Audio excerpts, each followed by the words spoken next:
सकते हैं। तो शुरू करते हैं क्वेश्चन नंबर 1। इस क्वेश्चन में हमें एक पैरेललोग्राम दिया हुआ है ABCD नाम का, और इसकी प्रॉपर्टी के बेस पे हमें इन ब्लैंक्स को फिल करना है। ठीक है, और जो हम आंसर लिख रहे हैं वो किस प्रॉपर्टी के बेस पे हमने आंसर लिखा है वो भी हमें बताना है। ठीक है, तो यहाँ पे देखिए ABCD क्या है, एक पैरेललोग्राम है। सबसे पहले हमसे पूछा गया कि जो AD है वो किसके बराबर होगा। देखिए जो AD है यानी ये वाली साइड, ये किसके बराबर होगी, BC के, क्योंकि जो पैरेललोग्राम होता है उसमें जो आमने सामने की साइड्स होती हैं यानी कि अपोजिट साइड्स होती हैं वो बराबर होती हैं। ठीक है, तो ये साइड इसके बराबर होगी, ये साइड इसके बराबर होगी। हमसे AD के बारे में पूछा गया है, तो AD के सामने कौन है, BC, तो यहाँ पे AD किसके बराबर हो जाएगा, BC। और रीजन में हम क्या लिखेंगे, रीजन में हम लिखेंगे कि जो अपोजिट साइड्स होती हैं पैरेललोग्राम की वो बराबर होती हैं। तो यहाँ मैंने लिख दिया opposite sides of parallelogram are equal. ठीक है, जब ऐसे आप पैरेलल लाइन खींच के उसके ऊपर GM लिख देते हो तो इसको हम पढ़ते हैं पैरेललोग्राम। तो ये पहला पार्ट आपको समझ में आ गया होगा। दूसरे पार्ट में हमसे पूछा गया कि जो एंगल DCB है वो किसके बराबर होगा। एंगल DCB कौन सा है, देखिए D से आप C पे जाओगे, DC यानी इधर से गए, और B पे निकले, ठीक है, यानी इस तरफ निकले, तो इन दोनों एरो को ज्वाइन कर दो, यानी ये वाला एंगल कौन सा है, DCB। ये एंगल किसके बराबर है ये हमें बताना है।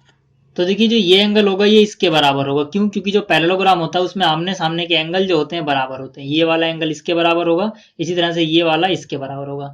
तो इस एंगल का नाम क्या हो जाएगा, DAB लिखो या फिर BAD लिख दो, आपकी मर्जी है। ठीक है, मतलब क्या करना है आपको, एक साइड ये और एक साइड ये इंक्लूड होनी चाहिए, तो DAB लिख रहा हूं मैं इसका नाम। तो यहाँ पे हो गया एंगल DAB। ठीक है, रीजन क्या आएगा, रीजन फिर से वही आएगा कि जो अपोजिट एंगल्स होते हैं पैरेललोग्राम के वो आपस में बराबर होते हैं। तो रीजन में मैंने लिख दिया opposite angles of parallelogram are equal.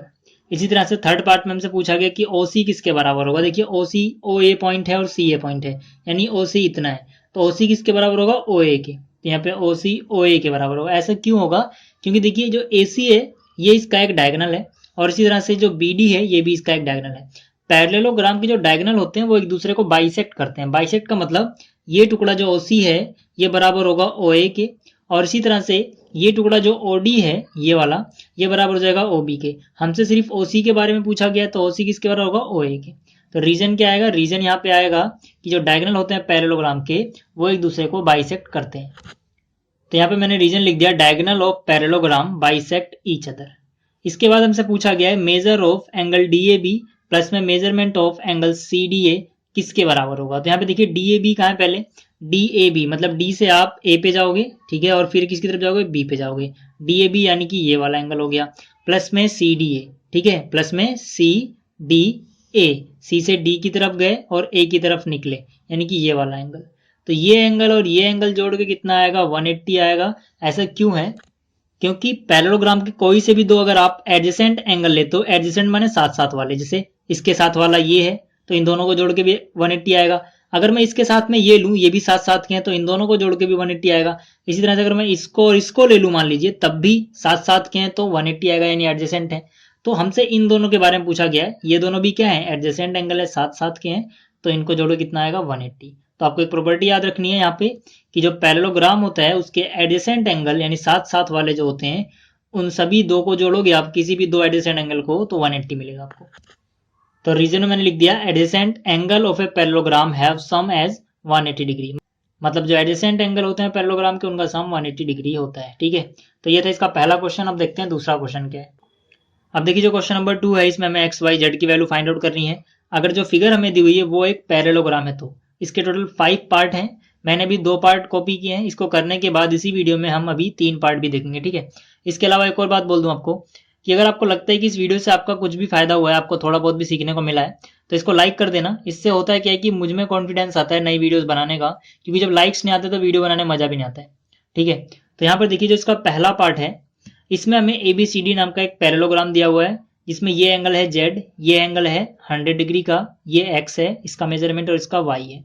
इसमें हमें XYZ की वैल्यू पता लगानी है। तो यहाँ पे सिंपल सी बात, मैं पहले क्या लिख सकता हूँ कि X और 100, ठीक है, इन दोनों का मैं अगर सम निकालूं तो मुझे मिलेगा 180 डिग्री। क्यों मिलेगा, क्योंकि मैंने भी आपको बताया था कि कोई भी एक पैरेललोग्राम हो उसके एडजेसेंट एंगल यानी साथ साथ के जो एंगल होते हैं उनका सम कितना होता है, 180 डिग्री होता है। इसीलिए इन दोनों साथ साथ वाले एंगल को जोड़ूंगा अगर मैं, तो इनको जोड़ के कितना आएगा, 180 डिग्री आएगा। तो इसके रीजन में मैंने लिख दिया adjacent angles of a parallelogram have sum of 180 degree. आप ऐसे भी लिख सकते हो कि एडजेसेंट एंगल्स जो होते हैं वो सप्लीमेंट्री होते हैं, बात एक ही है, उन दोनों को जोड़ के 180 आएगा। ठीक है, तो यहाँ से x की अगर मैं वैल्यू निकाल लूँ तो कितना हो जाएगा, 180 अपनी जगह रहेगा, प्लस में 100 जो है, प्लस वाली चीज कैसे आती है, माइनस में आती है, तो यहाँ से x की वैल्यू 180 माइनस 100 यानी कि 80 डिग्री आ जाएगी। अब देखिए x की वैल्यू 180 आ चुकी है, तो x की जगह कितना आ गया, 80 डिग्री। अब देखिए यहां से मैं चाहूं तो y जमा x इसी वाली प्रॉपर्टी से निकाल सकता हूं। ठीक है, y प्लस में x कितना मिलेगा मुझे, 180, क्योंकि ये दोनों भी साथ साथ के एंगल है यानी एडजेसेंट एंगल है।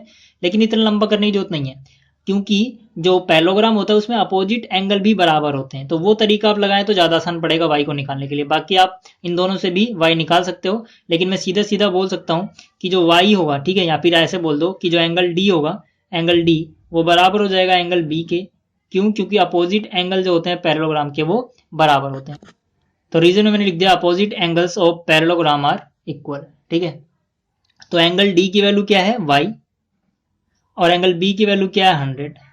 तो जो y है उसकी वैल्यू कितनी आ जाएगी, 100 डिग्री आ जाएगी। इसी तरह से आप सीधा सीधा लिख सकते हो यहाँ पे कि जो z होगा, ठीक है, मैं a और c नहीं लिख रहा, सीधा लिख रहा हूँ, z जो होगा वो किसके बराबर हो रहा है, x के। क्यों होगा, क्योंकि ये भी पैरेललोग्राम के आमने सामने के एंगल मतलब अपोजिट एंगल है। तो आप यही रीजन जो आपने यहाँ लिखा है कि अपोजिट एंगल जो होते हैं पैरेललोग्राम के बराबर होते हैं, वही रीजन आप यहाँ पे लिख सकते हो। तो z की वैल्यू कितनी आ गई, x के बराबर, और x की वैल्यू कितनी आई है, 80। ठीक है, यहाँ से आप देख सकते हो, तो इसकी जगह आ गया 80। तो ये तीनों चीजें निकल गई। अब बात करते हैं जो हमारा इसका सेकंड पार्ट था यहाँ पर। अब देखिए जो सेकंड पार्ट है इसके लिए यहाँ पे जगह कम है, इसलिए मैं रीजन नहीं लिखूंगा, सीधा सीधा कर दूंगा, रीजन आप लिख लेना, आपको समझ में आ गया होगा। तो यहाँ पर देखिए हम कैसे करेंगे, यहाँ से मैं आसानी से क्या निकाल सकता हूँ, x निकाल सकता हूँ, ये दोनों साथ साथ के एंगल है, तो मैं कह सकता हूँ कि x प्लस में 50 जो होगा वो 180 आएगा। ठीक है, रीजन के लिए यहाँ पे जगह नहीं ज्यादा, इसलिए मैं लिख नहीं रहा, आप लिख लेना। यहाँ पे रीजन क्या आएगा कि एडजेसेंट एंगल जो होते हैं पैरेललोग्राम के यानी साथ साथ वाले एंगल, उनको जोड़ के 180 आता है। तो यहाँ से x की वैल्यू कितनी हो गई, 180, 50 जाएगा माइनस में, यानी कि x की वैल्यू 180 में से 50 घटाओगे कितना बच जाएगा, 130 बच जाएगा। अब देखिए जब x जो है वो कितना आ गया, 130 आ गया, ये हमें पता लग चुका है। तो x के ही बराबर y होगा। क्यों, क्योंकि पैरेललोग्राम में अपोजिट जो साइड एंगल्स होते हैं वो बराबर होते हैं। ठीक है, तो x और y अपोजिट एंगल्स हैं, आमने सामने के, तो x बराबर क्या हो जाएगा, y। ठीक है, और x की वैल्यू में पता है 130 डिग्री, तो x के नीचे मैंने 130 डिग्री लिख दिया और y के नीचे y लिख दिया, तो y की वैल्यू भी कितनी आ गई, 130 डिग्री आ गई। अब हमें निकालना है z, ये पैरेललोग्राम के बाहर है। अब z को निकालने के बहुत से तरीके हैं, कैसे, देखिए एक तरीका तो ये है कि आप ये वाला एंगल पहले निकाल लो, क्योंकि ये 50 है तो इसके सामने वाला भी ये 50 हो जाएगा, ये जमा में z 180 होगा क्योंकि लीनियर पेयर है, तब भी आप z निकाल सकते हो। या फिर इससे भी आसान तरीका है कि ये लाइन इसके पैरेलल है, क्योंकि पैरेललोग्राम की अपोजिट साइड पैरेलल होती हैं, तो ये वाला एंगल और ये वाला एंगल बराबर होगा क्योंकि ये कॉरेस्पॉन्डिंग एंगल है। तो ये 130 है तो सीधा सीधा z भी 130 हो जाएगा। ठीक है, यहां से भी आप निकाल सकते हो। या फिर एक और तरीका है, इससे भी आसान लगेगा आपको, या फिर बिल्कुल ऐसा ही लगेगा कि ये जो लाइन है ये इसके पैरेलल है, ये इनको इंटरसेक्ट कर रही है, तो ये वाला एंगल और ये वाला एंगल कैसे एंगल है, ऑल्टरनेट एंगल है। ठीक है, इंटरनल ऑल्टरनेट एंगल, तो ये वाला इसके बराबर भी ले सकते हैं, यानी कि y जो है वो z के बराबर होगा। क्यों बराबर होगा, इंटरनल ऑल्टरनेट एंगल है। तो y की वैल्यू में पता है 130 और z की वैल्यू नहीं पता, z के नीचे z लिख दो, z की वैल्यू पता लग जाएगी 130। ठीक है, तो z को निकालने के भी बहुत से तरीके थे, आप किसी भी तरीके से निकालो आपका आंसर 130 ही आएगा। तो देखिए ये था इसका सेकंड पार्ट। अब बात करते हैं थर्ड पार्ट की। अब देखिए इसके थर्ड पार्ट में हमें एक पैरेललोग्राम दिया हुआ है, नाम नहीं दिया हुआ था बट हम अपने आप से कोई नाम लिख सकते हैं, तो मैंने अपने आप से लिखा है ABCD। ठीक है, यहाँ पर हमें x, y और z की वैल्यू फाइंड आउट करनी है, और ये जो एंगल है ये हमें बताया गया है 30 डिग्री। किसी किसी की बुक में मिस्टेक है, वहां पे 3 डिग्री लिखा हुआ है, अगर आपकी बुक भी ऐसी है तो आप उसमें करेक्ट कर लेना उसको, यहाँ पे 3 नहीं 30 आएगा। और ये एंगल दिया हुआ है 90 डिग्री। जब ऐसे चौकोर बना होता है ये, ठीक है, ऐसे राउंड नहीं होता, गोल नहीं होता, चौकोर होता है, तो इसका मतलब क्या होता है कि हमें 90 डिग्री गिवन है। तो सबसे आसान कौन निकालना है, x निकालना सबसे आसान है। ठीक है, तो x हो जाएगा वो सीधा सीधा कितने के बराबर हो जाएगा, 90 के। इसका रीजन क्या है, वर्टिकली अपोजिट एंगल। ठीक है, मैं शॉर्ट फॉर्म में लिख रहा हूँ, फुल फॉर्म में लिखना, V for vertically, O for opposite, A for angle. Vertically opposite angle क्या होते हैं, जब दो लाइंस ऐसे काटती हैं एक दूसरे को, या लाइन सेगमेंट काटते हैं एक दूसरे को, तो आमने सामने के एंगल बराबर होते हैं। इन आमने सामने के एंगल्स को बोला जाता है वर्टिकली अपोजिट एंगल्स। ठीक है, इसी तरह से अगर मैं चाहूँ तो ये जो होगा वो इसके बराबर हो जाएगा, ये भी वर्टिकली अपोजिट एंगल है, बट हमें क्वेश्चन में सिर्फ इससे मतलब है, इसलिए मैंने यहाँ पे x इक्वल टू 90 लिखा है। ठीक है, तो x की वैल्यू आ गई 90 डिग्री।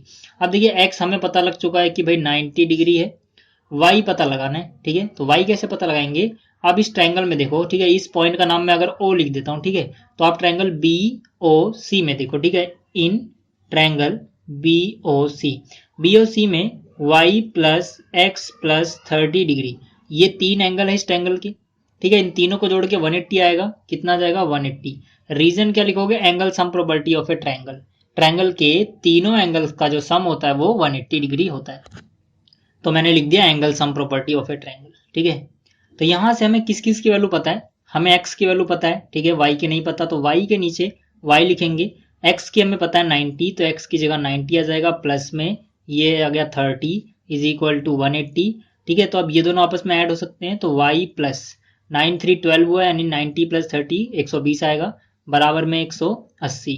तो y की वैल्यू कितना, 180 माइनस में 120, y इज इक्वल टू, ठीक है, इसमें से घटाओगे कितना बचेगा 60 डिग्री। तो जो y है उसकी वैल्यू कितनी आ गई 60 डिग्री। अब हमें किसकी वैल्यू निकालनी है, z की, y कितना आ गया 60 डिग्री। अब आपको क्या करना है, देखिए आप ध्यान से देखो, जो ये लाइन BC है, ठीक है, जिसको मैंने अपने आप से नाम दिया था BC, वो AD के पैरेलल है, ठीक है, ये वाली लाइन की बात कर रहा हूं मैं, ये जो BC है ये AD के पैरेलल है और इन्हें ये वाली लाइन काट रही है। तो आपने अल्टरनेट एंगल पढ़े होंगे, ठीक है, ये लाइन अगर इसके पैरेलल है और ये से काट रही है तो ये वाला जो एंगल होगा वो इसके बराबर हो जाएगा। क्यों, क्योंकि ये अल्टरनेट इंटरनल एंगल्स है, ठीक है। तो मैं कह सकता हूं कि जो y होगा वो किसके बराबर होगा, z के। y बराबर z क्यों है, यहाँ हम रीजन लिखेंगे अल्टरनेट इंटरनल एंगल। अगर आपने पहले से नहीं पढ़ा था ये, तो मैं बता देता हूँ कि जब दो लाइन पैरेलल हो, ठीक है, तो आप क्या करो, एक एंगल इस तरफ का लो और एक इस तरफ का लो, यानी ये वाला, ठीक है। अब ये दोनों लाइन के अंदर की साइड है, यानी कि ये इंटरनल एंगल है, और एक उस तरफ है एक इस तरफ है, यानी कि ऑल्टरनेट है। तो जो इंटरनल ऑल्टरनेट हो या फिर ऑल्टरनेट इंटरनल एंगल होता है वो आपस में बराबर होते हैं। y की वैल्यू 60 है, तो y की जगह मैंने 60 लिख दिया बराबर, और z की जगह z, तो यहाँ पे जो z है उसकी वैल्यू कितनी आ गई 60 डिग्री। तो ये था इसका थर्ड पार्ट। अब देखते हैं इसका फोर्थ पार्ट क्या है। अब देखिए जिसका फोर्थ पार्ट है, इसमें हमें ये एक पैरेललोग्राम दिया हुआ है, ठीक है, जिसका कोई नाम नहीं दिया हुआ। आप चाहो तो नाम दे दो, आप चाहो तो नाम ना दो, तब भी कोई दिक्कत नहीं है, ठीक है। यहाँ पर हमें x y z की वैल्यू निकालनी है, तो सबसे आसान क्या है, y निकालना। तो यहाँ पे सीधे सीधे जो y है वो कितने के बराबर हो जाएगा 80 डिग्री के। क्यों, क्योंकि जो अपोजिट एंगल्स होते हैं आमने सामने के वो बराबर होते हैं एक पैरेललोग्राम में, ठीक है। तो रीजन क्या आएगा यहाँ पे, opposite angles of a parallelogram. तो रीजन में मैंने लिख दिया opposite angles of a parallelogram are equal, ठीक है। तो यहाँ पे हमें y की जो वैल्यू है वो पता लग गया कि 80 है, ठीक है। इसी तरह से हम x निकाल सकते हैं। क्यों, क्योंकि यहाँ पे x और 80 इन दोनों को जोड़ोगे अगर आप, ये साथ साथ के एंगल है, एडजेसेंट एंगल है, तो इनको जोड़ो कितना आता है 180 आता है। तो यहाँ मैं लिख सकता हूँ x plus 80 is equal to 180। Reason में क्या आएगा, एडजेसेंट एंगल, साथ साथ के एंगल है ऑफ ए पैरेललोग्राम। तो यहाँ पे मैंने रीजन में लिख दिया adjacent angles of a parallelogram have sum of 180 degree. तो यहाँ से x की वैल्यू कितनी जाएगी 180 अपनी जगह रहेगा, प्लस 80 माइनस में जाएगा, यानी कि x की वैल्यू आ जाएगी 100। इसमें से घटाओगे आपको 100 डिग्री मिलेगा। तो यहाँ से x की वैल्यू भी पता लग गई हमें 100 डिग्री। z के निकालने के बहुत से तरीके हैं, ठीक है। देखिए एक तरीका तो ये है कि ये जो लाइन है इसके पैरेलल है, ठीक है, और इनको ये लाइन काट रही है, तो यानी एक इस तरफ वाला एंगल और एक इस तरफ वाला एंगल कैसे एंगल होंगे, ये अल्टरनेट एंगल। तो अल्टरनेट एंगल जो होते हैं वो बराबर होते हैं, ठीक है। तो y is equal to z हो जाएगा। यहाँ पे आप लिख लेना अल्टरनेट एंगल या इंटरनल अल्टरनेट एंगल, मैं शॉर्ट फॉर्म में लिख रहा हूँ इंटरनल अल्टरनेट एंगल, आप फुल फॉर्म में लिख लेना, ठीक है। I for internal, A for alternate, A for angle. तो यहाँ से y जो है वो z के बराबर आ गया। y की वैल्यू कितनी है 80, तो z की वैल्यू भी कितनी हो जाएगी 80, z के नीचे ये लिख दो। नहीं तो आप चाहो तो कॉरेस्पॉन्डिंग एंगल से भी निकाल सकते हो। देखिए ये जो लाइन है ये इसके पैरेलल है, तो लाइन के इस लाइन के ऊपर वाला और इस लाइन के ऊपर वाला जो एंगल होते हैं इनको बोलते हैं कॉरेस्पॉन्डिंग एंगल, वो आपस में बराबर होते हैं, यानी z की वैल्यू 80 आएगी, यानी कि z की वैल्यू 80 आएगी यहाँ से भी, ठीक है, या फिर यहाँ से निकालो, आपकी मर्जी है। तो ये था इसका पार्ट नंबर 4। अब देखते हैं अगला पार्ट क्या है इसका। अब देखिए जो इसका फिफ्थ पार्ट है, इसमें हमें फिर से एक पैरेललोग्राम दिया हुआ है, यहाँ पे हमें x दिया है, यहाँ पे y दिया है, यहाँ पे z दिया है, और यहाँ 40 डिग्री है और ये 112 डिग्री है। हमें x y z निकालना है। तो सबसे आसान क्या निकालना, y, ठीक है। आप चाहो तो नाम दे दो, ज़्यादा आसानी रहती है। बाकी अगर आप नहीं दोगे आप नाम तब भी कोई दिक्कत नहीं है, बिना नाम के भी हो जाता है ये, बट जब नाम होता है हमारे पास तो ज़्यादा आसानी होती है, ठीक है। तो यहाँ पे देखिए आमने सामने की जो एंगल है y कितने के बराबर है 112 के। यहाँ पे मैं सीधा लिख सकता हूँ कि जो y है वो बराबर है 112 के। रीजन में आप लिख लेना opposite angles of a parallelogram are equal, इतनी बार बता चुका हूँ आपको, अब तो आपको पता लगी क्या होगा, ठीक है। इसी तरह से यहाँ पे देखिए जो ट्रायंगल है ADC, इसे मैंने नाम लिखा था ताकि मैं आपको ट्रायंगल दिखा पाऊँ। इन ट्रायंगल ADC यानी कि ए से आप डी पे जाओ और फिर आप सी पे चले जाओ, यानी ये जो ट्रायंगल है इसके तीनों एंगल्स को जोड़ो कितना मिलेगा हमें 180। ठीक है, तो मैं यहाँ लिख सकता हूँ y प्लस में x प्लस में 40 is equal to 180 degree. Reason आएगा angle sum property of a triangle, यानी कि जो ट्रायंगल के तीनों एंगल्स का सम होता है इंटरनल वाले उनको जोड़ के 180 आता है। तो y की वैल्यू कितनी आ गई 112, प्लस में x की वैल्यू में निकालनी है, प्लस में कितना है 40, बराबर में कितना आएगा 180। तो 112 में 40 जोड़ोगे 152 आ जाएगा, प्लस में कितना x इज इक्वल टू कितना 180। तो यहाँ से x की वैल्यू कितनी आएगी 180, माइनस में जाएगा 152। ठीक है, तो x की वैल्यू कितनी जाएगी 28। तो x की वैल्यू 28 मिल गई हमें। अब देखिए जो x है, ठीक है, ये x बराबर हो जाएगा z के। क्यों होगा? क्योंकि यहाँ पे जो लाइन ए बी है वो पैरेलल है सी डी के। ठीक है, अगर मैं नाम नहीं देता ऐसे तो मैं ऐसे बोलता ये वाली लाइन इसके पैरेलल है, वो उतना अच्छा लगता बोलने में, इसलिए यहाँ पे जो नाम लिखना होता है हमें, ठीक है, हम अपने आप से नाम लिख सकते हैं। तो ए बी जो है वो सी डी के पैरेलल है, तो और ये लाइन उसको काट रही है। ठीक है, तो यहाँ से देखिए ये वाला एंगल इंटरनल एंगल है, ऑल्टरनेट इंटरनल एंगल, तो ये दोनों आपस में बराबर हो जाएंगे। तो यानी z is equal to x आ गया, x की वैल्यू कितनी है 28, तो इसकी जगह 28 लिख दिया, तो z की वैल्यू कितनी आ गई 28। ठीक है, यहाँ पे आप लिख लेना इंटरनल ऑल्टरनेट एंगल। तो z पता लग गया, x पता लग गया, y पता लग गया, तो ये क्वेश्चन हो गया। तो इस वीडियो में इतना ही, मिलते हैं फिर अगली वीडियो में, तब तक के लिए गुड बाय।